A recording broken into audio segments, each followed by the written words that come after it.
ഇപ്പോൾ നമ്മളിന്ന് തുടങ്ങുന്ന ടോപ്പിക് എന്ന് പറയുന്നത് emergence sociology and social anthropology എന്ന് പറയുന്ന ഒരു യൂണിറ്റ് 1 ആണ് ടെക്സ്റ്റിൻ്റെ. നമുക്ക് സ്റ്റാർട്ട് ചെയ്യാം. ഒന്നുമില്ല, വളരെ സിമ്പിളായിട്ട് പോകുന്നൊരു ടോപ്പിക്കാണ് സോഷ്യോളജി ആൻഡ് സോഷ്യൽ ആന്ത്രോപോളജി. അതായത് സോഷ്യൽ ആന്ത്രോപോളജി എന്ന് വെച്ചാൽ ആന്ത്രോപോളജി തന്നെയാണ്. അതിൻ്റെ രണ്ടിൻ്റെയും കൂടി എവല്യൂഷൻ, ഒറിജിൻ, അവരുടെ ഹിസ്റ്ററി, അവർ തമ്മിലുള്ള റിലേഷൻ, ഇതാണ് ശരിക്കും പറഞ്ഞാൽ ഈ ചാപ്റ്ററിൽ സിമ്പിളായിട്ട് പറഞ്ഞാൽ നമ്മൾ പഠിക്കാൻ പോകുന്നത്. അപ്പം അതിലോട്ട് നോക്കാം. സോഷ്യോളജി ആൻഡ് സോഷ്യൽ ആന്ത്രോപോളജി എന്ന് പറഞ്ഞു കഴിഞ്ഞാൽ വളരെ ക്ലോസ്ലി റിലേറ്റഡ് ആയിട്ടുള്ള രണ്ട് സബ്ജക്റ്റ് ആണ്.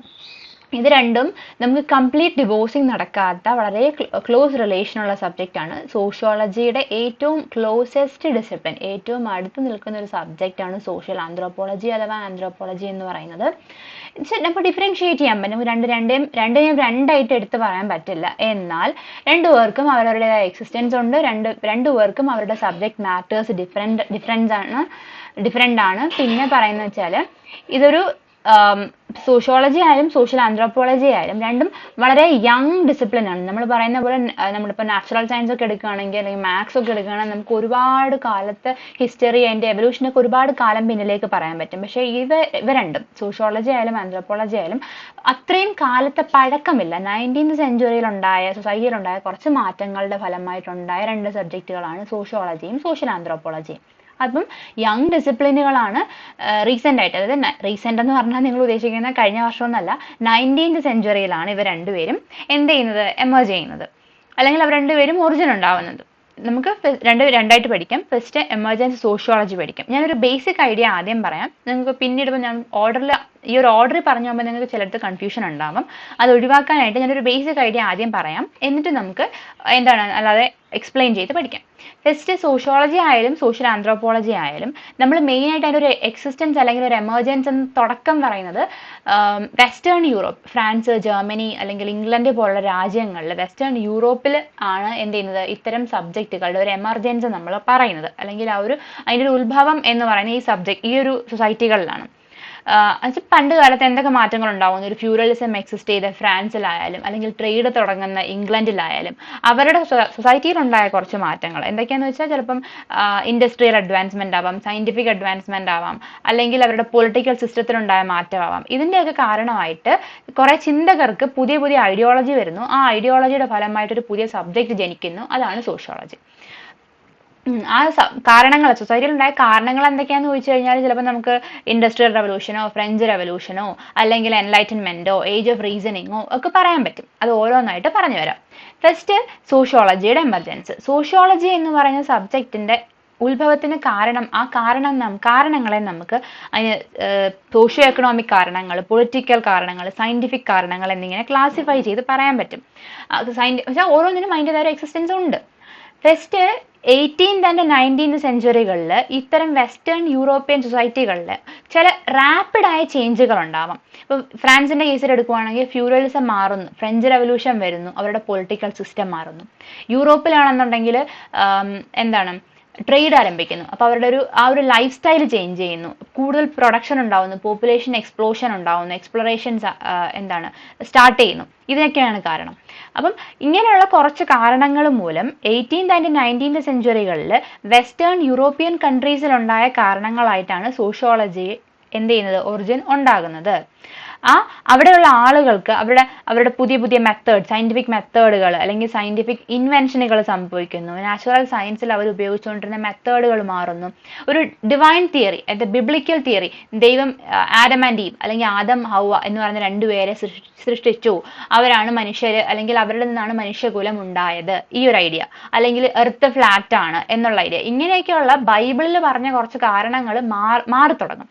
കാരണം ആളുകൾക്കൊരു പുതിയ ക്വസ്റ്റ്യൻ ഉണ്ടാവും, എന്തുകൊണ്ട് അങ്ങനെ എന്ന് ആളുകൾ ചോദിച്ചു തുടങ്ങും. ഇപ്പം നമ്മളൊരു കാര്യം പറയുമ്പോൾ എന്തുകൊണ്ട്, നമ്മൾ എന്ത് സംഭവം ഉണ്ടായാലും നമ്മളതിനെ എന്ത് ചെയ്യും, വൈ അല്ലെങ്കിൽ ഹൗ എന്നുള്ള ക്വസ്റ്റ്യൻ കൊണ്ട് റിവേർട്ട് ചെയ്യും. എല്ലാ ക്വസ്റ്റ്യനുകളും അങ്ങനെ ചോദിക്കാൻ തുടങ്ങും.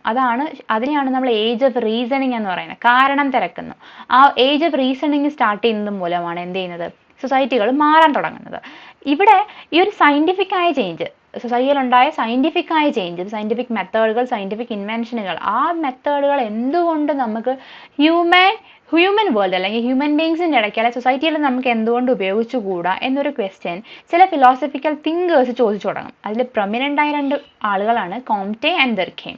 അവർ രണ്ടുപേരും എന്ത് ചെയ്യും, അവരൊരു ക്വസ്റ്റ്യൻ ചോദിക്കും, could a similar scientific and systematic approach be applied to the study of human social world.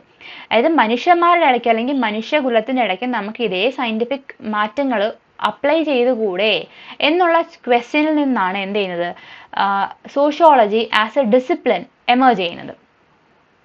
അപ്പോൾ യൂറോപ്പിലുണ്ടായ മാറ്റം, ഞാൻ പറഞ്ഞു യൂറോപ്പിലുണ്ടായ മാറ്റമാണ്. യൂറോപ്പിൽ എന്തൊക്കെ മാറ്റങ്ങൾ ഉണ്ടാകുന്നു? യൂറോപ്പിൽ സയന്റിഫിക് ആൻഡ് ടെക്നോളജിക്കൽ അഡ്വാൻസ്മെന്റുകൾ സംഭവിക്കുന്നു. അതിന്റെ ഫലമായിട്ട് അതിന്റെ ഒരു ആഫ്റ്റർ എഫക്റ്റ് എന്നുള്ള നിലയ്ക്ക് അഗ്രേറിയൻ സൊസൈറ്റി, അതായത് കൃഷിയെ മാത്രം ആശ്രയിച്ചിരുന്ന ആളുകൾ എന്ത് ചെയ്യും, ഒരു അർബൻ ഇൻഡസ്ട്രിയൽ സൊസൈറ്റി ആയിട്ട് മാറുന്നു. സ്മോൾ ഹോം ബേസ്ഡ് ഇൻഡസ്ട്രീസ്, അതായത് ചെറുകിട കുടിൽ വ്യവസായങ്ങളെല്ലാം എന്ത് ചെയ്യും, ലാർജ് സ്കെയിൽ ഫാക്ടറി എന്റർപ്രൈസ്, വലിയ രീതിയിൽ ആളുകൾ എന്ത് ചെയ്യും, പ്രൊഡക്ഷൻ ആരംഭിക്കും, ഒരുപാട് എമൗണ്ട് ഓഫ് ഗുഡ് പ്രൊഡ്യൂസ് ചെയ്യും. ഇതാണ് ആ യൂറോപ്യൻ സൊസൈറ്റിയിൽ ഉണ്ടാകുന്ന ഏറ്റവും വലിയ മാറ്റം. അപ്പോൾ അതിൻ്റെയൊക്കെ ഫലമായിട്ട് സോഷ്യോളജി ആസ് എ ഡിസിപ്ലിൻ ഉണ്ടാവാൻ പോവാണ്. എന്താണ് യൂറോപ്പിലുണ്ടായ പൊളിറ്റിക്കൽ അപ്ഹെവൽ? പൊളിറ്റിക്കൽ അപ്ഹെവലിനോട് ഉദ്ദേശിക്കുന്നത് നമ്മുടെ ഫ്രാൻസിന്റെ കാര്യം. ഫ്രാൻസിൽ എന്ത് സംഭവിച്ചു? ഫ്രാൻസിൽ ഫ്യൂഡലിസം എക്സിസ്റ്റ് ചെയ്തു. നമ്മൾ ഹിസ്റ്ററി പഠിച്ചിട്ടുണ്ട്. ഫ്രാൻസിൽ എന്താണ്, ഒരു ക്ലർജി നോബിൾസ് ഉണ്ട്, അവർ താഴെ ഉള്ള പെസൻസിനെ, അതായത് തേർഡ് ടയറിൽ കിടക്കുന്ന പെസൻസിനെ എക്സ്പ്ലോയിറ്റ് ചെയ്തിട്ട് ജീവിക്കുക. അപ്പൊ അതാണ് ശരിക്കും എന്താണ് ഫ്രാൻസിൽ നടന്നുകൊണ്ടിരുന്നത്. പെട്ടെന്ന് ആളുകൾ ഇതിനെ പ്രൊട്ടസ്റ്റ് ചെയ്യാൻ തുടങ്ങും. ആ പ്രൊട്ടസ്റ്റ് ആണ് ഫ്രഞ്ച് റെവല്യൂഷൻ എന്ന് നമ്മൾ പറഞ്ഞു നിർത്തുന്നത്. ഫ്രഞ്ച് റെവല്യൂഷൻ, ആ ഒരു ഫ്രഞ്ച് റെവല്യൂഷന് കാരണമായിട്ടാണ് പൊളിറ്റിക്കൽ അപ്ഹെവൽ എവിടെ സംഭവിച്ചു, യൂറോപ്പിൽ, അല്ലെങ്കിൽ നമ്മൾ എടുത്തു പറയുന്നത് ഫ്രാൻസിൽ സംഭവിച്ചു എന്ന് പറയുന്നത്. അതിന്റെ ഫലമായിട്ട് എന്തുണ്ടാവും, ഒരു കെയോസ് ആൻഡ് ഡിസറെ തുടങ്ങും. കെയോസ് ആൻഡ് ഡിസർ എന്ന് വെച്ചാൽ അവിടെ എന്താണ്, ഫ്യൂഡലിസം ആയിരുന്നു. പെട്ടെന്ന് ഒരു പുതിയ ഐഡിയോളജി, ലിബറൽ ഡെമോക്രസി ഇൻട്രൊഡ്യൂസ് ചെയ്യപ്പെടുന്നു. അപ്പൊ ആളുകൾക്ക് ഇത് എന്താണെന്ന് അറിയത്തില്ല, പുതിയ കുറെ പ്രശ്നങ്ങൾ ഉണ്ടാവും, ഇതൊക്കെ എങ്ങനെ പരിഹാരം കാണണം എന്നറിയത്തില്ല. എന്തുകൊണ്ട് ഈ പ്രശ്നങ്ങൾ ഉണ്ടാവുന്നു എന്ന് പലരും ചിന്തിച്ചു തുടങ്ങും. ഈ പ്രശ്നത്തിന്റെ പരിഹാരമായിട്ട് നമുക്ക് പഴയ ഫ്യൂഡലിസം കൊണ്ടുവന്നാൽ മതിയോ, അത് ലിബറൽ ഡെമോക്രസി എങ്ങനെ നമ്മൾ ആപ്ലിക്കബിൾ ആക്കണം, ഇങ്ങനെയൊക്കെയുള്ള കുറെ ക്വസ്റ്റ്യൻസ് ഉണ്ടാവും. ഈ സോഷ്യൽ ഡിസോർഡർ തിരിച്ചു കൊണ്ടുവരാൻ വേണ്ടിയിട്ട്, അല്ലെങ്കിൽ സോഷ്യൽ ഡിസോർഡറിനെ മാറ്റാൻ വേണ്ടിയിട്ട്, സൊസൈറ്റിയെ റീഓർഡർ ചെയ്യുന്നത് എങ്ങനെയാണ് എന്നുള്ള ക്വസ്റ്റ്യനിൽ നിന്നാണ് ഫിലോസഫിക്കൽ തിങ്കേഴ്സിന്റെ ഉത്തരമായിട്ട് സോഷ്യോളജി വരുന്നത്. എന്നുവെച്ചാൽ അവരെന്ത് ചെയ്യുന്നു, അങ്ങനെ മാറിപ്പോയ സൊസൈറ്റികളെ പറ്റി പഠിക്കാൻ തുടങ്ങും. അപ്പൊ സൊസൈറ്റിയെ പറ്റിയുള്ള പഠനം, സ്റ്റഡി ഓഫ് സൊസൈറ്റീസ് ആണ് എന്ത് ചെയ്യുന്നത്, സോഷ്യോളജി എന്ന് പറഞ്ഞ് മാറുന്നത്. അപ്പോൾ നമ്മൾ പറഞ്ഞു ഫ്രാൻസിൽ ഉൾപ്പെടെയുള്ള പല രാജ്യങ്ങളിലും വെസ്റ്റേൺ യൂറോപ്പിൽ ഉണ്ടായ മാറ്റങ്ങളാണ്. ഈ മാറ്റങ്ങൾ എന്ന് പറഞ്ഞ, അതായത് ഫാക്ടേഴ്സിനെ നമുക്ക് രണ്ടായിട്ട് ക്ലാസിഫൈ ചെയ്യാം. ഒന്ന് എൻലൈറ്റൻമെന്റ്, രണ്ട് ഇൻഡസ്ട്രിയൽ റെവല്യൂഷൻ. സോ ഫസ്റ്റ് ഇവിടെ എൻലൈറ്റൻമെന്റ് നോക്കുവാണെങ്കിൽ ഞാൻ പറഞ്ഞു ആളുകൾ എന്ത് ചെയ്യുന്നു, എല്ലാം ക്വസ്റ്റ്യൻ ചെയ്തു തുടങ്ങി, ഏജ് ഓഫ് റീസണിങ് ആരംഭിച്ചു. പിന്നെ ഇന്റലക്ച്വൽ ഡെവലപ്മെന്റ് ഉണ്ടാവും. ആളുകൾക്ക് എന്ത് ചെയ്യും, അവർ ആ ഒരു റീസണിങ് ചെയ്ത് തുടങ്ങുമ്പോൾ തന്നെ നമുക്ക് എന്ത് ചെയ്യും, നമുക്ക് ഒരുപാട് മാറ്റങ്ങൾ ഉണ്ടാവും.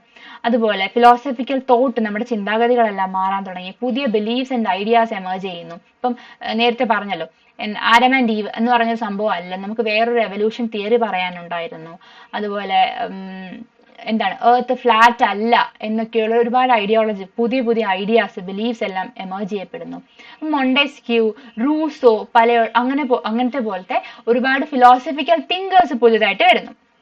ഇവിടെ എന്താ സംഭവിക്കുന്നത്, അപ്പം എല്ലാ കാര്യങ്ങളും, ഇങ്ങനെ എക്സിസ്റ്റ് ചെയ്യുന്ന എല്ലാ കാര്യങ്ങളും, അതായത് നമ്മൾ ഒരു ഡിവൈൻ ഓർഡറിൽ, ഡിവൈൻ തിയറിയിൽ ഇങ്ങനെയാണ് സംഭവം, ഇങ്ങനെയാണ് ബൈബിളിൽ ഇങ്ങനെയാണ് പറഞ്ഞിരുന്നത്, അതുകൊണ്ട് നിങ്ങളത് വിശ്വസിക്കണം എന്ന് പറഞ്ഞിരുന്ന തിയറികൾ ഫുൾ എന്ത് ചെയ്യും, ക്വസ്റ്റ്യൻ ചെയ്തു തുടങ്ങും.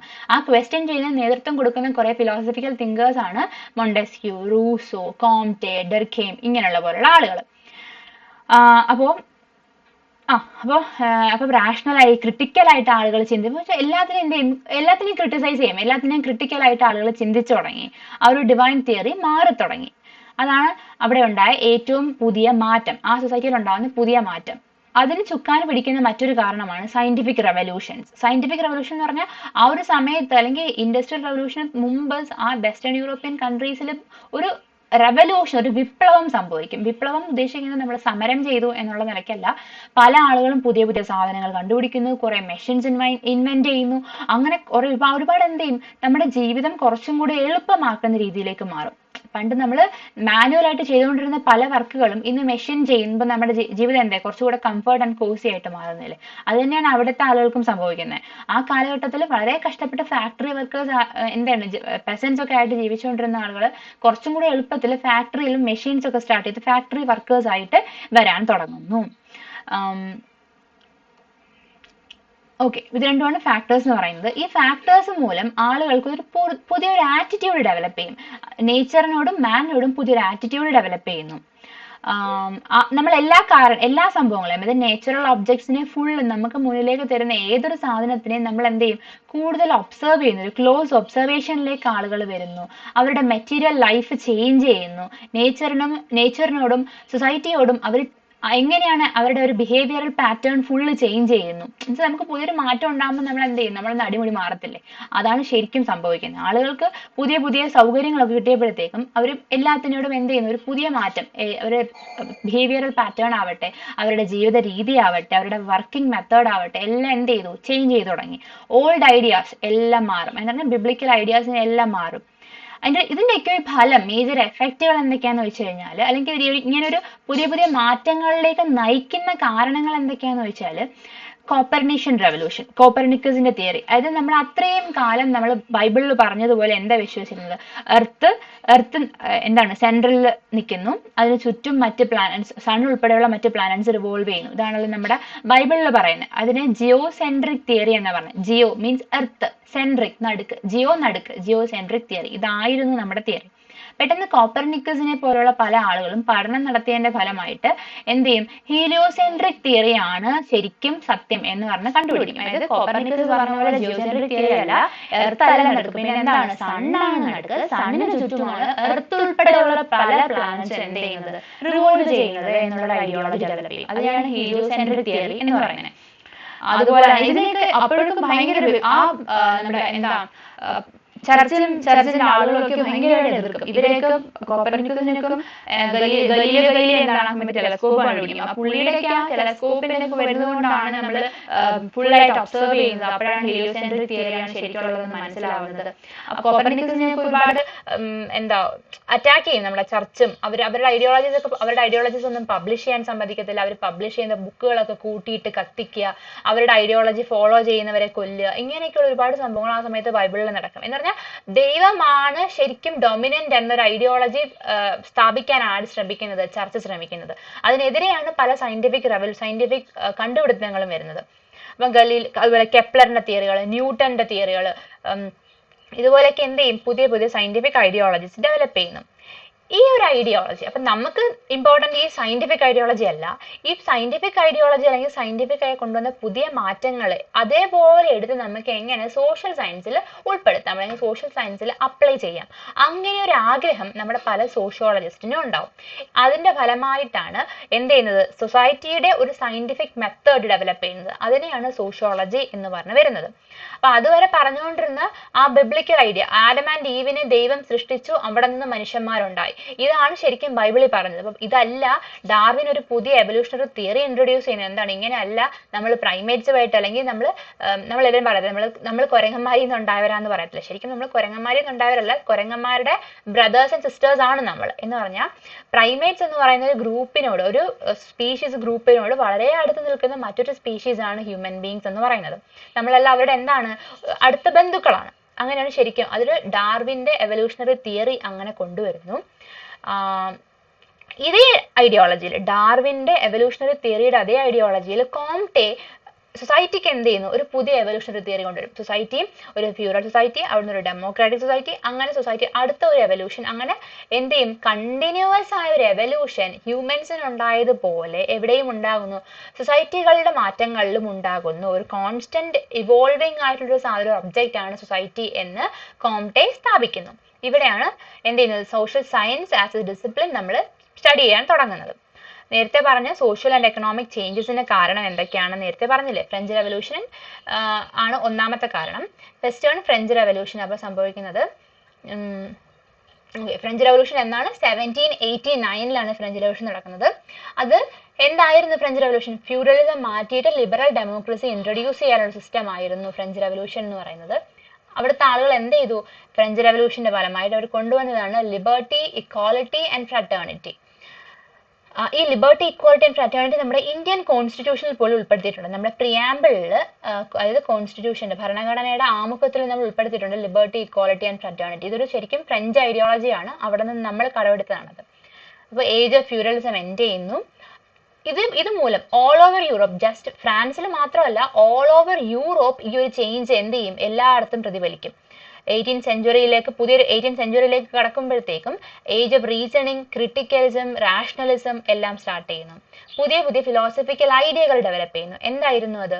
All true things could be proved by reason. ഇതാണ് ഫ്രഞ്ച് പീപ്പിളിനെ ഇൻഫ്ലുവൻസ് ചെയ്യുന്ന ഒരു ഫാക്ടർ എന്ന് പറഞ്ഞാൽ ബിബ്ലിക്കൽ തിയറിയിൽ നിന്ന് മാറി ചിന്തിക്കാൻ അവരെ പ്രേരിപ്പിക്കുന്ന ഒരു ഘടകം എന്ന് പറയുന്നത് ഈ ഒരു ഫിലോസഫിക്കൽ ഐഡിയ ആണ്. എന്താണ്? All true things could be proved by reason. എല്ലാ സംഭവങ്ങളും ഉണ്ടാവണമെങ്കിൽ ആ സംഭവങ്ങൾക്കെല്ലാം പിന്നിൽ എന്തുണ്ടാവണം? ഒരു കാരണം ഉണ്ടാവണം. അതായിരുന്നു അവരുടെ ഐഡിയോളജി. അപ്പൊ ഈ ഒരു ഐഡിയോളജി ഡെവലപ്പ് ചെയ്യുന്ന ആളുകളാണ്, അല്ലെങ്കിൽ മെയിനായിട്ട് സ്പ്രെഡ് ചെയ്ത ആളുകളാണ് മൊണ്ടസ്ക്യൂ, ജോൺ ലോക്കെ, വോൾട്ടയർ, റൂസോ, കോംറ്റെ, ഡർഖെയിം, പാസൺ, ഇങ്ങനെയുള്ള കുറെ സോഷ്യോളജിസ്റ്റുകളെ നമുക്ക് ഇനി അങ്ങോട്ട് പഠിക്കാനുണ്ട്. ഇവരൊക്കെയാണ് മെയിൻ, അല്ലെങ്കിൽ ഒരു പൈനിയേഴ്സ് ഓഫ് സോഷ്യോളജി എന്ന് നമുക്ക് എടുത്തു പറയാവുന്ന ആളുകളാണ്. ഇതുമൂലം എന്ത് ചെയ്യുന്നു? മൊണാർക്കി എൻഡ് ചെയ്യുന്നു, അല്ലെങ്കിൽ ആ ഒരു ഫ്യൂഡലിസം എൻഡ് ചെയ്യുന്നു. ലിബറൽ ഡെമോക്രസി ഇൻട്രൊഡ്യൂസ് ചെയ്യപ്പെടുന്നു. ഈ ലിബറൽ ഡെമോക്രസി നേരത്തെ പറഞ്ഞതുപോലെ ഒരു സോഷ്യൽ ഡിസറേ അല്ലെങ്കിൽ സോഷ്യൽ ഡിസോർഡറിന് കാരണമാകും. അതാണ് നെഗറ്റീവ് എഫക്റ്റ് എന്ന് ഇവിടെ ഉദ്ദേശിക്കുന്നത്. നെഗറ്റീവ് എഫക്റ്റ് എന്ന് പറഞ്ഞാൽ ഈ ഒരു ലിബറൽ ഡെമോക്രസി ഇൻട്രൊഡ്യൂസ് ചെയ്യുമ്പോഴത്തേക്കും ഒരു നെഗറ്റീവ് എഫക്റ്റ് അതിനുണ്ടാവും. ആ നെഗറ്റീവ് എഫക്റ്റ് സോഷ്യൽ ഡിസോർഡർ ആണ്. അതേപോലെ തന്നെ ക്യാപിറ്റലിസത്തിന്റെ ഡെവലപ്മെന്റ് ആണ്. അത് കാൾ മാർക്സ് അദ്ദേഹത്തിന്റെ പുസ്തകത്തിൽ പറയുന്നുണ്ട്.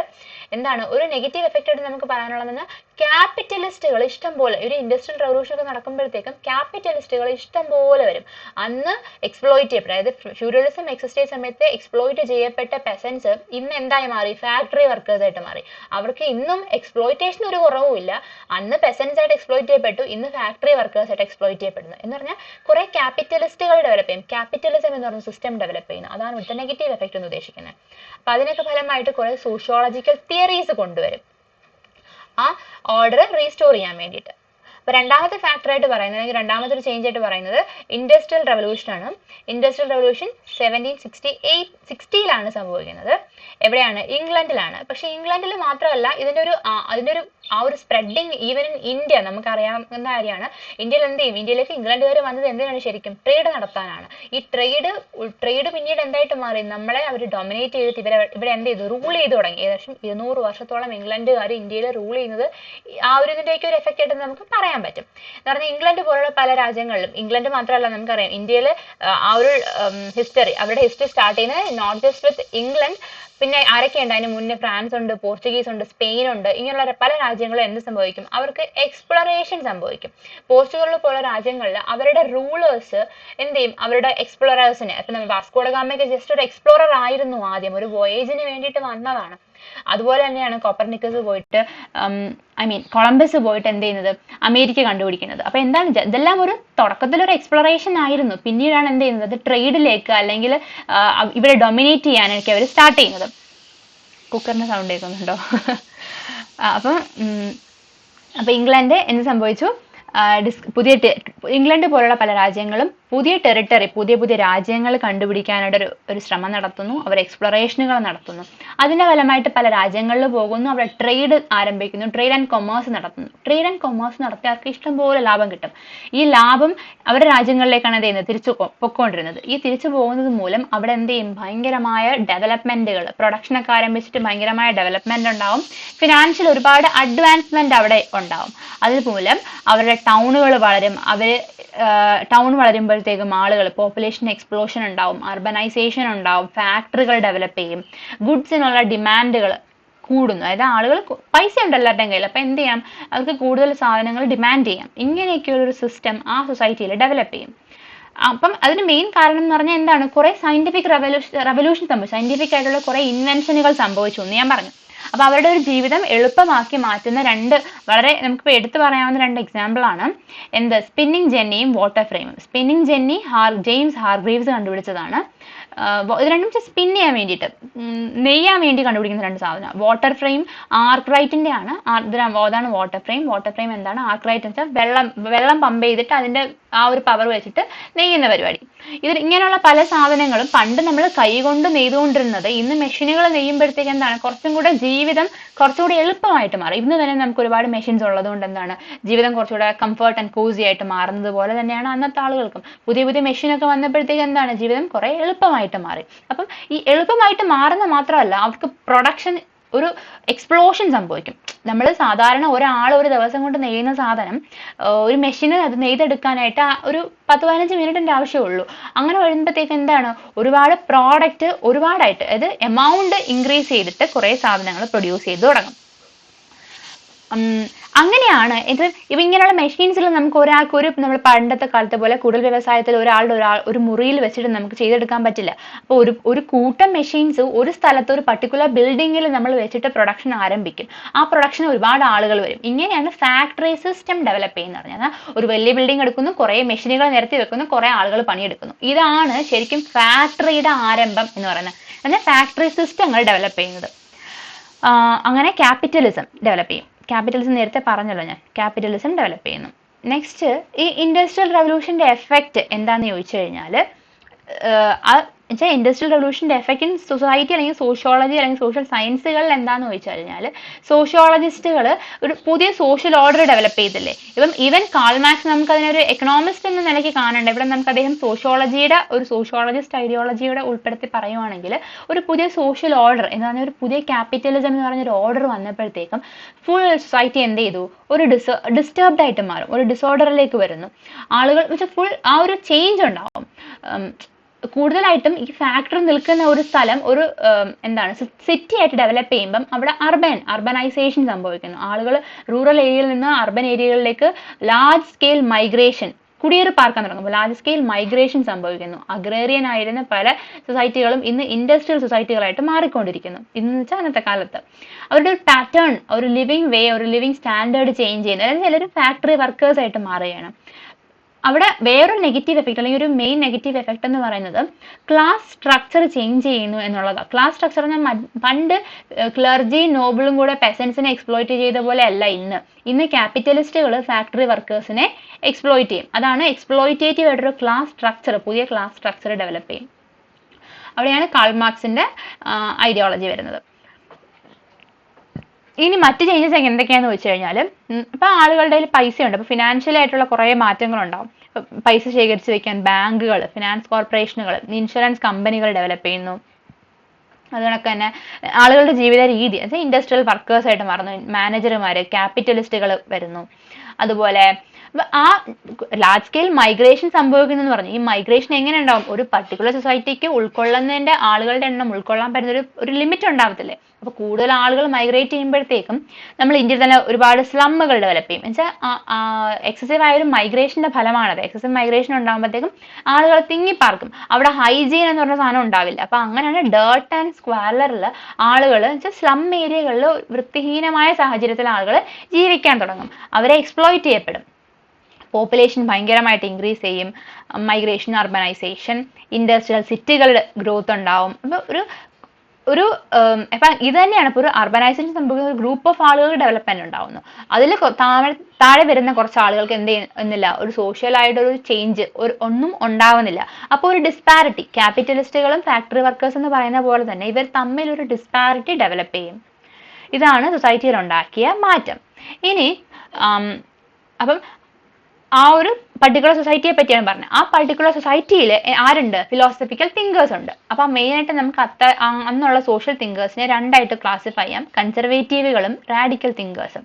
ഇവർക്ക് രണ്ടുപേർക്കും ഈ ഉണ്ടായ പുതിയ മാറ്റത്തിൽ കുറേ ഡൗട്ടുകൾ ഉണ്ടാവും, കുറേ മിസ്കൺസെപ്ഷൻസ് ഉണ്ട്. എന്ത് സംഭവിക്കും, എങ്ങനെ മാറും, എന്തൊക്കെ ചേഞ്ചസ് ഉണ്ടാവും. അപ്പൊ ഇങ്ങനെയൊക്കെ ആളുകൾ ചിന്തിക്കും. ചിന്തകർ എന്ത് ചെയ്യും? ചിന്തിക്കും. അങ്ങനെ ഒരു ഗ്രൂപ്പാണ് കൺസർവേറ്റീവ്. അവരെ ചിന്തിക്കുന്നത് എന്താണ്? ഈ ഒരു മാറ്റം, ഇങ്ങനെ ഉണ്ടാവുന്ന പുതിയ സോഷ്യൽ ചേഞ്ചുകൾ ഉറപ്പായിട്ട് എന്ത് എന്തിലേക്ക് നയിക്കും? കെയോസ് ആൻഡ് ഡിസോർഡർ, കുറെ പുതിയ പുതിയ പ്രശ്നങ്ങൾ ഉണ്ടാവാത്ത മാത്രമേ ഉള്ളൂ എന്നാണ് കൺസർവേറ്റീവുകൾ ചിന്തിക്കുന്നത്. അതേസമയം റാഡിക്കൽ തിങ്കേഴ്സ് ചിന്തിക്കുന്നത് എങ്ങനെയാണ്? ഇത് പുതിയൊരു വർക്കിംഗ് ക്ലാസ് റെവല്യൂഷന് കാരണമാകും എന്ന് ചിന്തിക്കുന്നത്. എന്നാൽ സോഷ്യൽ ട്രാൻസ്ഫോർമേഷൻ ഉണ്ടാവും. ഒരു പുതിയ ഫാക്ടറി വർക്കേഴ്സ് വന്നില്ലേ, ഇപ്പൊ എന്നും കൊന്നും അവർ എത്രയും ഫാക്ടറി വർക്കേഴ്സ് ആയിട്ട് നിൽക്കാൻ പോകുന്നില്ല. എങ്ങനെയാണോ പെസൻസ് ഫ്രഞ്ച് റെവല്യൂഷൻ കൊണ്ടുവന്ന് ഫ്യൂഡലിസം എൻഡ് ചെയ്തത്, അതേപോലെ ഈ ഫാക്ടറി വർക്കേഴ്സും ഒരു കാലത്ത് എന്ത് ചെയ്യാം, കുറെ മാറ്റങ്ങൾ കൊണ്ടുവരും, അതുപോലെ സോഷ്യൽ ട്രാൻസ്ഫോർമേഷൻ ഉണ്ടാകും എന്ന് ചിന്തിച്ച ആളുകളാണ് റാഡിക്കൽ തിങ്കേഴ്സ്. അപ്പൊ അവരുടെ മെയിൻ കൺസേൺ എന്ന് പറഞ്ഞാൽ, അവരുടെ മെയിൻ ഒരു രണ്ടുപേരും, അതായത് കൺസർവേറ്റീവ്സ് ആയാലും റാഡിക്കൽ തിങ്കേഴ്സ് ആയാലും, അവരുടെ രണ്ടുപേരുടെയും മെയിൻ അവരുടെ ഒരു കുറെ ഡൗട്ടുകൾ എന്തൊക്കെയാണെന്ന് ചോദിച്ചു കഴിഞ്ഞാൽ, ലേബറിന്റെ കണ്ടീഷൻ, അതായത് ജോലി ചെയ്യുന്ന ആളുകളുടെ കണ്ടീഷൻ എങ്ങനെയൊക്കെ ആയിരിക്കും എന്ന് വെച്ചാൽ, ഇത് ഒരു പല സോഷ്യോളജിക്കൽ ഐഡിയകളായിട്ട് ഡെവലപ്പ് ചെയ്യുക ഈ ഓരോ ചിന്തകളും അല്ലെങ്കിൽ ഓരോരോ ഡൗട്ടുകളും പിന്നീട് നമ്മുടെ സോഷ്യോളജിയിൽ തന്നെയുള്ള പല ഫീൽഡായിട്ട് ഡെവലപ്പ് ചെയ്യുക ചെയ്യുന്നത്. കണ്ടീഷൻസ് ഓഫ് ലേബറിന്റെ എങ്ങനെയായിരിക്കാം അവരുടെ ജീവിത സാഹചര്യം എന്താണ്, അവരുടെ ഫാക്ടറിയിൽ അവർ എങ്ങനെ വർക്ക് ചെയ്യുന്നു, അങ്ങനെയുള്ള കാര്യങ്ങൾ. രണ്ടാമത് ട്രാൻസ്ഫോർമേഷൻ ഓഫ് പ്രോപ്പർട്ടി, അതുപോലെ അർബനൈസേഷൻ, ടെക്നോളജി, ഇതെല്ലാം എന്താണ് അവരുടെ മെയിൻ കൺസേൺസ് ആണ്. ഈ കൺസേണുകളാണ് പിന്നീട് സോഷ്യോളജി ഡിസിപ്ലിൻ ആയിട്ട് ഡെവലപ്പ് ചെയ്യുമ്പോൾ അതിന്റെ പല ഏരിയകളായിട്ട് ആസ് എ ഡിഫറെന്റ് ഏരിയാസ് ഇതെന്ത് ചെയ്യും, ഡെവലപ്പ് ചെയ്യും. ഇനി സോഷ്യോളജിക്കൽ തിയറിയുടെ ഡെവലപ്മെന്റ് ഒന്നുമില്ല, അതിനകത്ത് ഇമ്പോർട്ടൻ്റ് ആയിട്ട് പറയാനൊന്നുമില്ല. Precursor sociology was philosophy of history എന്ന് പറഞ്ഞാൽ, സോഷ്യോളജി ഒരു ഡിസിപ്ലിൻ ആയിട്ട് ഡെവലപ്പ് ചെയ്യുന്നതിന് മുന്നേ ഫിലോസഫി ഓഫ് ഹിസ്റ്ററി എന്നാണ് നമ്മൾ അതിനെ പറഞ്ഞുകൊണ്ടിരുന്നത്.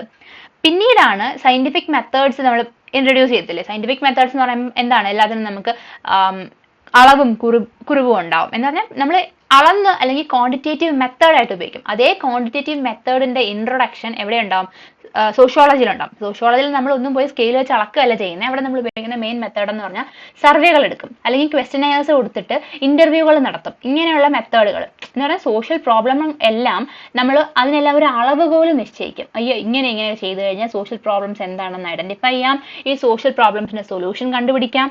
ഇങ്ങനെയൊക്കെയുള്ള കുറച്ച് ക്വാണ്ടിറ്റേറ്റീവ് മെത്തേഡുകൾ സോഷ്യോളജിയിൽ കൊണ്ടുവരും. ഈ രണ്ട് കാരണങ്ങൾ, ഫിലോസഫി ഓഫ് ഹിസ്റ്ററി നിന്ന് സോഷ്യോളജിയിലേക്ക് മാറുന്നതും അതേപോലെ തന്നെ ക്വാണ്ടിറ്റേറ്റീവ് മെത്തേഡുകൾ ഇൻട്രൊഡ്യൂസ് ചെയ്യുന്നതുമാണ് സോഷ്യോളജിക്കൽ തിയറികൾ ഉണ്ടാവാനുള്ള കാരണം. ഇനി അപ്പം ഇത്രേ ഉള്ളൂ സോഷ്യോളജിയെ പറ്റി പറയാനായിട്ട്. ഒരു റഫ് ഐഡിയ കിട്ടി കാണുമല്ലോ. ഇനി സോഷ്യൽ ആന്ത്രോപോളജി അഥവാ ആന്ത്രോപോളജിയെ പറ്റി സംസാരിക്കാം. എമർജൻസ് സോഷ്യൽ ആന്ത്രോപോളജി, അത് നമ്മൾ രണ്ട് ഫേസസ് ഉണ്ട് മെയിൻ ആയിട്ട് സോഷ്യൽ ആന്ത്രോപോളജിക്ക്. സിമ്പിൾ ആണ്, ടെക്സ്റ്റിൽ ഒരുപാടായിട്ട് പറഞ്ഞിട്ടുണ്ടെങ്കിലും നമുക്കത് ബുള്ളറ്റ് പോയിന്റ്സ് ആക്കി പറഞ്ഞുതരാം. ഈ നേരത്തെ പറഞ്ഞ പോലെ എന്താണ്, sociology and social anthropology closest discipline ആണ്. അതേപോലെ സോഷ്യൽ ആന്ത്രോപോളജി അഥവാ ആന്ത്രോപോളജി എന്ന് പറഞ്ഞ സബ്ജക്റ്റിന് എന്താണ്, നാച്ചുറൽ സയൻസുമായിട്ടും വളരെ അടുത്ത ബന്ധമുണ്ട്. അതുകൊണ്ടാണ് നമ്മൾ കഴിഞ്ഞ വർഷമൊക്കെ BSc ആന്ത്രോപോളജി ആക്കണം, BA ആന്ത്രോപോളജി അല്ല എന്നൊരു ഇതുണ്ടായിരുന്നത്. കാരണം social science as a social science subject ആന്ത്രോപോളജിക്ക് എന്തുമായിട്ടും ഹ്യൂമാനിറ്റീസുമായിട്ടും ഉണ്ട്, അതേപോലെ നാച്ചുറൽ സയൻസുമായിട്ടും വളരെ അടുത്ത ബന്ധമുണ്ട്. അതുകൊണ്ടാണ് ഇത് രണ്ടിനും നമ്മൾ എന്ത് ചെയ്യുന്നത്, ക്ലബ് ചെയ്തിട്ട് ആന്ത്രോപോളജി എന്ന് പറഞ്ഞ് പഠിക്കുന്നത്. ഇതും ശരിക്കും സോഷ്യോളജിയെ പോലെ എന്താണ്, സയന്റിഫിക് വേൾഡ്, യൂറോപ്പിലുണ്ടായ സയന്റിഫിക് ആയിട്ടുള്ള കുറെ മാറ്റങ്ങളുടെ ഫലമായിട്ടാണ് ഉണ്ടാകുന്നത്. ഡയറക്ട്ലി ലിങ്ക്ഡ് അല്ല, ഇൻഡയറക്ട്ലി ലിങ്ക്ഡ് ആണ്. എന്ന് പറഞ്ഞാൽ ഡയറക്റ്റ് ആയ ഒരു ബന്ധം ആന്ത്രോപോളജിക്ക് ഇതുമായിട്ടില്ല, എങ്കിലും വെസ്റ്റേൺ യൂറോപ്പിലുണ്ടായ അല്ലെങ്കിൽ വെസ്റ്റേൺ വേൾഡിലുണ്ടായ ഒരു സയന്റിഫിക് ഡെവലപ്മെന്റിന്റെ ഫലമായിട്ടാണ് സോഷ്യൽ ആന്ത്രോപോളജിയും ഉണ്ടാവുന്നത്. അതിലെ മെയിൻ തിങ്കേഴ്സ് അല്ലെങ്കിൽ ആന്ത്രോപോളജിസ്റ്റുകൾ എന്ന് നമ്മൾ വിളിക്കുന്നത് ഇമ്മാനുവൽ കാന്റ് ആണ്. ഇമ്മാനുവൽ കാന്റിന്റെ ഫസ്റ്റ് ഐഡിയോളജി എന്നാണ് ആന്ത്രോപോളജി ആസ് എ ഡിസിപ്ലിന്റെ ഒരു തുടക്കം എന്ന് പറയുന്നത്. പിന്നീട് പോർച്ചുഗീസ്, അത് കണക്കിന് സ്പാനിയാർഡ്സ്, അവരൊക്കെ എന്ത് ചെയ്യും, ഇപ്പം ഇന്ത്യ പോലുള്ള പല രാജ്യങ്ങളിലേക്ക് എക്സ്പ്ലോറേഷന് വരുന്നു. അപ്പൊ അവരെഴുതിയ കുറെ റെക്കോർഡുകൾ, ഈ റെക്കോർഡ് ഇപ്പൊ ഇങ്ങനെയൊക്കെയുള്ള രാജ്യങ്ങളുണ്ട്, അവരുടെ കൾച്ചർ ഇങ്ങനെയൊക്കെയാണ്, ഈ ഒരു സ്റ്റഡിയിൽ നിന്നാണ് ശരിക്കും ആന്ത്രോപോളജി സ്റ്റാർട്ട് ചെയ്യുന്നത്. അതുപോലെ ഗ്രീക്കോ റോമൻ റെനൈസൻസ് സംഭവിക്കുന്നത് മൂലവും ഹെറഡോട്ടസിന്റെ റൈറ്റിംഗ്സ് എന്ന് പറഞ്ഞാൽ പല ആളുകളെ പറ്റിയുള്ള പഠനങ്ങൾ, അവരുടെ കൾച്ചറിനെ പറ്റിയുള്ള പഠനങ്ങളുടെ, അവരുടെ ജീവിത രീതികൾ, ഇങ്ങനെയുള്ള പഠനമാണ് ശരിക്കും എന്തെന്ന് പറയുന്നത്, ഒരു സ്പെസിഫിക് ആയിട്ട് മാൻ എന്ന് പറഞ്ഞ സബ്ജക്റ്റിനെ എടുത്തിട്ട് അവരും അവരുടെ റിലേഷൻസ്, ഇതാണ് ആന്ത്രോപോളജി പഠിക്കുന്നത്.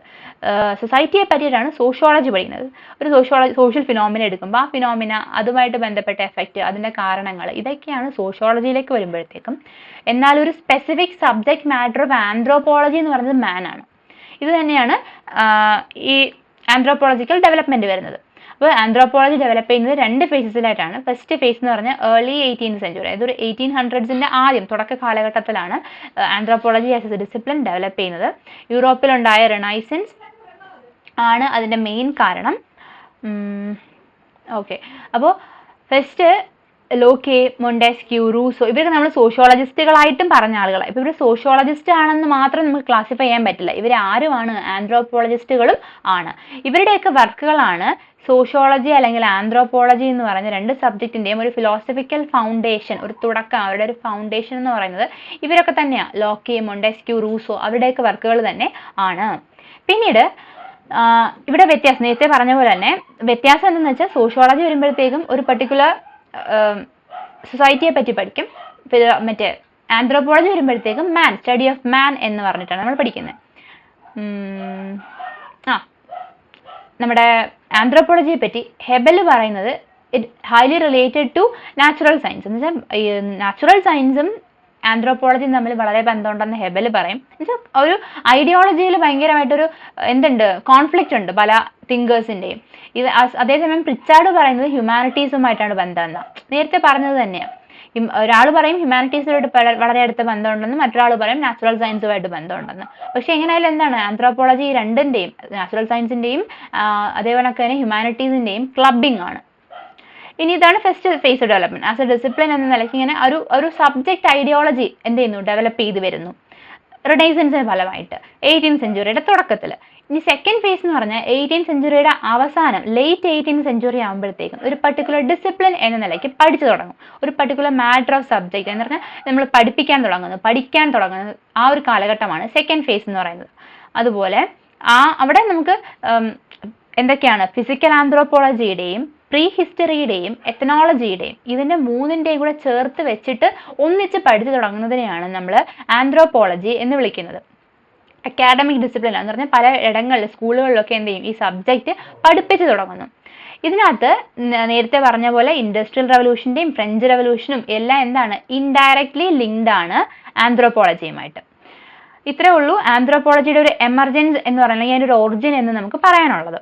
ഇനി മോഡേൺ സോഷ്യൽ ആന്ത്രോപോളജി അഥവാ മോഡേൺ ആന്ത്രോപോളജി എന്ന് നമ്മൾ പറഞ്ഞു വന്നാൽ അതിനൊരു എമർജൻസി നമ്മൾ പറയുന്നത് പല ആന്ത്രോപോളജിസ്റ്റുകളുടെ വെച്ചിട്ട്, അല്ലാതെ നമ്മൾ സ്പെസിഫിക് ഐഡിയ ആയിട്ട് പഠിക്കാനില്ല. പല ആന്ത്രോപോളജിസ്റ്റിനെ എടുക്കുക. നിങ്ങളുടെ ടെക്സ്റ്റിൽ ഒരുപാട് ആന്ത്രോപോളജിസ്റ്റ് ഉണ്ട്, അത് ഞാൻ കുറേയൊക്കെ ആഡ് ചെയ്തിട്ടുണ്ട്. എല്ലാം നിങ്ങൾ പഠിക്കേണ്ട, കാരണം നിങ്ങൾക്ക് ഒബ്ജക്റ്റീവ് ടൈപ്പ് ക്വസ്റ്റ്യൻസ് വരുന്നില്ല. എസ്സേ ടോപ്പിക് വരുവാണെങ്കിൽ നിങ്ങളോടൊപ്പം ഒരു പർട്ടിക്കുലർ ആളെ പറ്റി അല്ലെങ്കിൽ അയാൾ എഴുതിയ പുസ്തകം ഏതായെന്ന് ചോദിക്കത്തില്ല. എസ്സേ ടോപ്പിക്കിൽ നിങ്ങൾ കുറേ പേരെ ആഡ് ചെയ്യാൻ ശ്രമിക്കുക. അതുകൊണ്ട് എല്ലാം കാണാതെ പഠിക്കേണ്ട, കുറച്ചും കൂടി എളുപ്പമുള്ള ഒരു 3-4 പഠിച്ചു വയ്ക്കുക. So first one Bronislaw Malinowski. അദ്ദേഹം എന്താണ്, മോഡേൺ സോഷ്യൽ ആന്ത്രോപോളജിയുടെ ഫൗണ്ടർ അഥവാ ഫാദർ എന്ന് വിളിക്കപ്പെടുന്ന ആളാണ് മെലിനോസ്കി. അദ്ദേഹത്തിന്റെ ആന്ത്രോപോളജിക്കൽ സ്റ്റഡിയിലേക്ക് എത്നോഗ്രഫിക്കൽ മെത്തേഡ് ഇൻട്രൊഡ്യൂസ് ചെയ്യും. അത്ര ഡെപ്തിൽ നിങ്ങൾ ഇത്ര അറിഞ്ഞിരുന്നാൽ മതി, കാരണം ഇതിനൊക്കെ നമുക്ക് ഡീറ്റെയിൽ ആയിട്ട് പിന്നീടുള്ള ചാപ്റ്ററുകളിൽ പഠിക്കാനുണ്ട്. അപ്പം ഫങ്ഷണലിസം തിയറി എന്താണ്, എത്നോഗ്രഫി എന്താണ് എന്നുള്ളത് നിങ്ങൾക്ക് ഡെപ്തിൽ പിന്നെ പറഞ്ഞു തരാം. അപ്പോൾ ഇപ്പോൾ എന്ത് ചെയ്യണം, ഈ എത്നോഗ്രഫിക് മെത്തേഡുകൾ ഇൻട്രൊഡ്യൂസ് ചെയ്തു എന്നുള്ളത് ഓർക്ക്. മെലിനോസ്കി. അദ്ദേഹത്തിന്റെ പുസ്തകങ്ങൾ എന്തൊക്കെയാണ്, scientific theory of culture and other essays 1, രണ്ടാമത്തത് crime and custom in savage society, അത് ഓർത്തിരിക്കാമല്ലോ, crime and custom in savage society. രണ്ടാമത്തത് റാഡ്ക്ലിഫ് ബ്രൗൺ ആണ്. ബ്രൗൺ എന്ന് പറയുന്നത് അദ്ദേഹം മോഡേൺ ആന്ത്രോപോളജിയുടെ ഫൗണ്ടർ എന്നാണ് പറയുന്നത്. തിയറിറ്റിക്കൽ അദ്ദേഹം ഒരു പുതിയ മെത്തേഡ് കണ്ടുപിടിക്കും, ഒരു പുതിയ അപ്രോച്ച് ആന്ത്രോപോളജിയിലേക്ക് ഇൻട്രൊഡ്യൂസ് ചെയ്യുന്ന ആളാണ് ബ്രൗൺ. അദ്ദേഹത്തിന്റെ ഐഡിയ തിയറിറ്റിക്കൽ അപ്രോച്ചാണ്. അതിന് വിളിക്കുന്ന പേരാണ് സ്ട്രക്ചറൽ ഫങ്ഷണലിസം. അദ്ദേഹത്തിന്റെ മെയിൻ വർക്കുകൾ ആൻഡമാൻ ഐലൻഡേഴ്സ് എന്ന് പറഞ്ഞാൽ ആൻഡമാനിലുള്ള ആളുകളെ പറ്റി ആദ്യമായിട്ട് പഠനം നടത്തുന്ന ആളാണ് brown. So Andaman Islanders study in social anthropology. രണ്ടാമത്തെ പുസ്തകം structure and function primitive society.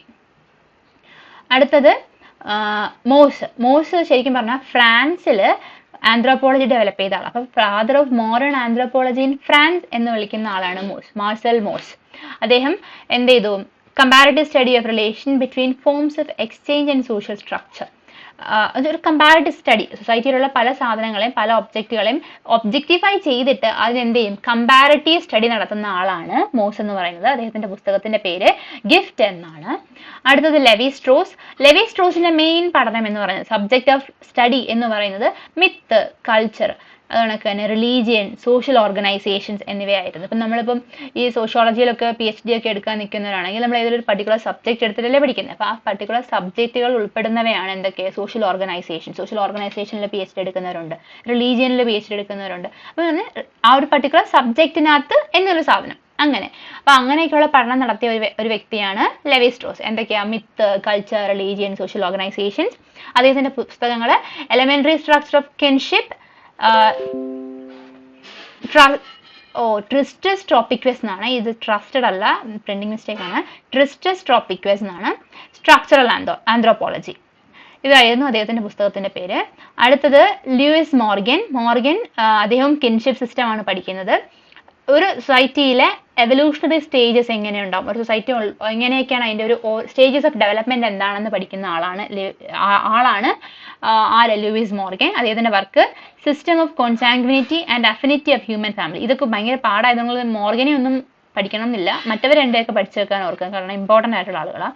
അടുത്തത് ഫെർഗ്യൂസൻ മെക്ലനൻ. അദ്ദേഹം കസ്റ്റം, അത് ഇപ്പോൾ ഒരു മാരേജ് എന്ന് പറഞ്ഞ പർട്ടിക്കുലർ കസ്റ്റം, അത് പല സൊസൈറ്റികളിൽ എങ്ങനെയൊക്കെയാണ്, അവരുടെ കസ്റ്റങ്ങൾ എന്തൊക്കെയാണ്, ഇപ്പം ഒരു മുസ്ലിം മാരേജ് സിസ്റ്റം എങ്ങനെയാണ്, അല്ലെങ്കിൽ ക്രിസ്ത്യൻ മാരേജ് സിസ്റ്റം എങ്ങനെയാണ്, ഒരു ട്രൈബൽ സൊസൈറ്റി ആണെങ്കിൽ അവരുടെ മാരേജ് സിസ്റ്റം എന്താണ്, ഇതൊക്കെ പഠിച്ച ആളാണ് മെക്ലനൻ എന്ന് പറയുന്നത്. അതിന്റെ പുസ്തകങ്ങളുടെ പേര് പ്രിമിറ്റീവ് മാരേജും പാട്രിയാർക്കൽ തിയറിയും ആണ്. അതൊക്കെ എളുപ്പമല്ലേ ഓർത്ത് വെക്കാനായിട്ട്. അടുത്ത ബാസ്റ്റിയൻ, അദ്ദേഹം ഫാദർ ഓഫ് ജർമ്മൻ ആന്ത്രോപോളജിയാണ്. മറ്റേ മോസ് ആയിരുന്നു ഫ്രാൻസില്, ജർമ്മനിയിലേക്ക് വരുമ്പോഴത്തേക്കും ആരാണ്? ബാസ്റ്റിയൻ ആണ്. അദ്ദേഹം ഹ്യൂമൻ സൈക്കോളജിയെ പറ്റിയിട്ടാണ് പഠിക്കുന്നത്. ആന്ത്രോപോളജിക്കകത്ത് അവരുടെ കൾച്ചർ, ഹ്യൂമൻ സൈക്കോളജി, ഇത് ഇത്രയുമാണ് അദ്ദേഹം പഠിച്ചത്. അദ്ദേഹത്തിന്റെ ഇത്രയും നിങ്ങൾ ഓർത്തിരുന്നാൽ മതി. നെക്സ്റ്റ് എഡ്വേർഡ് ടൈലർ വളരെ ഇമ്പോർട്ടൻ്റ് ആണ്. അദ്ദേഹം കൾച്ചറൽ ആന്ത്രോപോളജിയുടെ ഫാദർ എന്ന് വിളിക്കപ്പെടുന്ന ആളാണ് എഡ്വേർഡ് ടൈലർ. അദ്ദേഹത്തിന്റെ തിയറീസ് എന്ന് പറഞ്ഞാൽ കൾച്ചറൽ എവല്യൂഷൻ അനുസരിച്ച് ഒരു കൾച്ചർ ഉണ്ടാവുന്നത് അതെങ്ങനെ നശിച്ചു പോകുന്നു, കൾച്ചറൽ എവല്യൂഷൻ ആൻഡ് ഡിഫ്യൂഷൻ, അല്ലെങ്കിൽ നശിച്ചു പോകുന്നല്ല, എങ്ങനെ ഡിഫ്യൂസ് ചെയ്യപ്പെടുന്നു, എന്നുവെച്ചാൽ ഒരു പർട്ടിക്കുലർ കൾച്ചർ മറ്റൊരിടത്തേക്ക് എങ്ങനെ സ്പ്രെഡ് ചെയ്യുന്നു, അതാണ് ശരിക്കും എന്ത് ചെയ്യുന്നത് കൾച്ചറൽ എവല്യൂഷൻ ആൻഡ് ഡിഫ്യൂഷനകത്ത് ആര് പഠിക്കുന്നത്? ടൈലർ പഠിക്കുന്നത്. റിലീജിയൻ ആൻഡ് മാജിക് ആയിരുന്നു, റിലീജിയൻ, മാജിക് എന്നിവയായിരുന്നു അദ്ദേഹത്തിന്റെ സബ്ജക്ട് മാറ്റർ എന്ന് പറയുന്നത്. അദ്ദേഹത്തിന്റെ പുസ്തകം പ്രിമിറ്റീവ് കൾച്ചർ ആൻഡ് ആന്ത്രോപോളജി എന്നാണ് അദ്ദേഹത്തിന്റെ ബുക്കിന്റെ പേര്. ഇനി ഇത്രയും ആളുകളെ മാത്രം അല്ലെങ്കിൽ ഒരു തിങ്കേഴ്സ് അല്ലെങ്കിൽ ആന്ത്രോപോളജിസ്റ്റുകൾ മാത്രമല്ല ആന്ത്രോപോളജി എന്ന് പറയുന്ന സബ്ജക്റ്റ് ഇവോൾവ് ചെയ്യാൻ കാരണം. ചില ഓർഗനൈസേഷൻസ് ഉണ്ട്, പ്രൊഫഷണൽ അസോസിയേഷൻസ് ഉണ്ട്, അതും എന്ത് ചെയ്യുന്നു anthropology as A discipline develop ചെയ്യാൻ കാരണമായിട്ടുണ്ട്.